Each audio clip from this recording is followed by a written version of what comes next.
In is séine tá srá pictiúras de chóir amachchan sin dar teideal post-saoraigh an bhéad fá chuirsí ana bhar na pictiúr dún le dáil.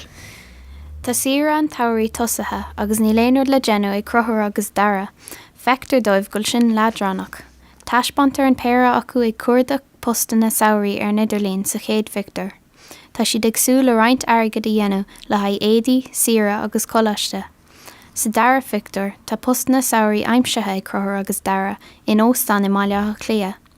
Le thar san ar fáil dóibh, tá an bhirt ré chun tosú sa phost. Tug an banisteoir an óstan postanna dóibh mar rastálathe i bictear a trí. Insin sé dóibh faoin na dúlcaisí agus na hórnta ibre. Buineann siad sásuas agus tosíonn siad láthreach.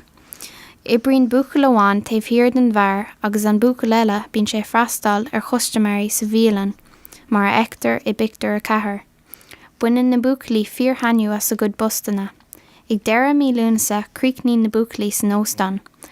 Déir an banisteoir gohfuil sé tharbh sásta agus ofranan sé post nálog dóibh. Taispeanann na buacalaí fíor him sa smaoinemh.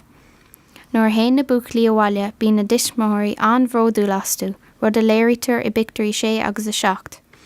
Tá airgid ag na buacalaí is don choláiste agus is féidir lo rud éigean deas a cheannach dóibh hain leis an airgid atá tiltte acu i maileach clia. Gur mágad daine, in is bhfuil an chéiste gutsa le choráram a daobh na bictiúrí seo? Cén tanam atá ar an óstan i bictiúr a trí. Óstan í néil darmh i bictiúr a trí atáir. Cén dáta tá ann i bictiúr a cuaig. Bictiúr a cuaig tá féilear taobh hir de gréim an bhainisteoireann sin agus déir sé gur bé an dáta ná an tucha héanú lá a bhí lúnasa. Céir atá i lá an rastálaí i bictiúr a chathair. I bictiúr a chathair tá gclár ina láimh ag an bhreastalí. Nis ceiste gomsort san is catá an bínse os cóir an bhainisteoire in sa tríú fictiúr tá gáród ar an mínseo sa chóir amach. Tá córtha ar an mínse ag léirú gur banisteoir an óstan é agus freisin tá cligín ina sí ar an mínse. Ag féchant ar an géad fictiúr, cad é an siomh Idirlín ar a bhfuil na buachalaí ag cuairdeach postanna saoraigh dóibh féin? Tá siad ar an siomh Idirlín Google. Gur maith go taine, tá sé sin go maith? Aine bhhair an sin ó Gaeltachta an clár agus í chuirsíos ar an srá pictiúr post saoraigh agus is maihan rud gur bhain si úsáid a ríis tú duinmh tagart an sin áine don úsáid a bhain si as elimnecha a thuirtas na caractéirí. Cuidíonn sé sin? Cuidín agus is sampla is sin freisin agus is cur chuige an éfachach é chun an scéile chur nuúil agus tá si just i bhhad níos persanta mar tá ráitiú goin hena féin. Ná mar a dúirmar ag túsa chláirniuh tá scéimhharcála a chuige marc adul don stórfocail agus don cumas churmarsáide. Fithe marc adul don crinnis teanga agus don ramadach agus tá sé sin le sonrú go dain go héfachtach an sin ag géine a go háirthe. Ach an sin tá démarc adul dus na ceistena seo a bhín ag deire ga chuirsíos ar na srá pictiúr. Mínig don faoin na ceistena sin, chun sé brín sé sin. Tá béman seo ar an idir gníomhéocht idir iarthóir agus scrúdúthóir na foiil. Tá an tiidirlé idir an dalta agus an scrúdúthóir an éfachach sa faointe seo den Scrúdú Béil agus cuirinte sin leis an gomarsáid is slí dhifriúil agus tá deise an dalta stórfocail nua a chur an níl den scrúdúthóir cumá. Agus nó amháin atá gom an seo ná ara chuirt do chúlra na bictiúr. Sinné go dtíreach mar in gachéon chuid eile den scrúdú a den chuidse an srá pictiúr, tá smacht a gutsa ar na focailú úsáideann tú insa chuid den chuirsíos, tá smacht a gut ar na focailú úsáideann tú ins na trícheistena a chuidann tus ar an scrúdúthóir, ach na trícheiste chuidann an scrúdúthóir orsa ní léon tuairimigad cad an sort ceistena, ach tá is a gut rud amháin faoi seo. Beg sé, caiigh sé bheith bunathe ar an srá pictiúr.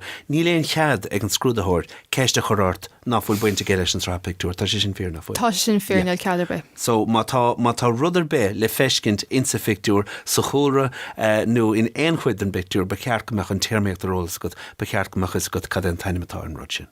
Sinné go dtír. Sinné. Agus rud eile faoi sin áine, cé chuir ina ceisna ar dúis an tíorthóir nó an scrúdúthóir? Chuir an tíorthóir ceisna ar an scrúdúthóir díospóra agus ina níag sin ba ar an scrúdúthóir na ceisna chur ar an iarthóir. Agus tá cead an íorthóir beidir a bheith níos crothúla, tá cead an íorthóir ceistena a chur náfuil bunathe chodíireach sin ar an sraitheanna ach níl an cead céanna ag an scrúdúthóir. Caiigh an scrúdúthóir Caiigh sé tlí leis na pictiúr sin. Ok, gur míle maith atáine. Agus tá míid leislí tríd ar an sraitheanna is Scrúdú Béil na hArdteiste, tá míid an tuairt nodanna leidine agus cúnamhdíobh i ngachéan chuid den ceire chuid a bhainn leis an Scrúdú Béil ach go háirthe tá míid dírithe ar an sraitheanna sin. Leislí tríd tá 10 sraitheanna cloiste goin agus cloisfar cúicín eile in sa chéad gclár eile agus clár amháin eile a teacht ina dhéag sin. Tá na fethe sraitheanna na agallamh ar fad a bhainn len fethe sraitheanna sin ar fad leithíos le dáil le fáil saor an eiscéir an sé vigilín de chuid RTÉ Raidio na Gaeltachta ag www.rte.ie/arnag. Ní bhharm I bhfuidim podcréaltaí fuime ach go bhfuidim físeáin ar YouTube chomá so tugaí cuat ar an siomh idirlín. Agus bígilín anseo ar an radio tróna na mórdachainte ar Raidio na Gaeltachta do chlára trí in sa trá. Gamid buchas go speisialta leatsa áine as cuidiúlam in san iireachta agus chomá le muinteáil choláist an chlár leis na múnteirí idirhrenach orlan ní ghannacha agus sílan ní argáin agus le daltaí na héidirblina chola sibh I gclár na híanacht Conal ó Hannah féin Aine Weir, Nicole ní Chasig, Sally ní Bhara agus Alex Macír go dtíon chéadú eile slán agus benacht.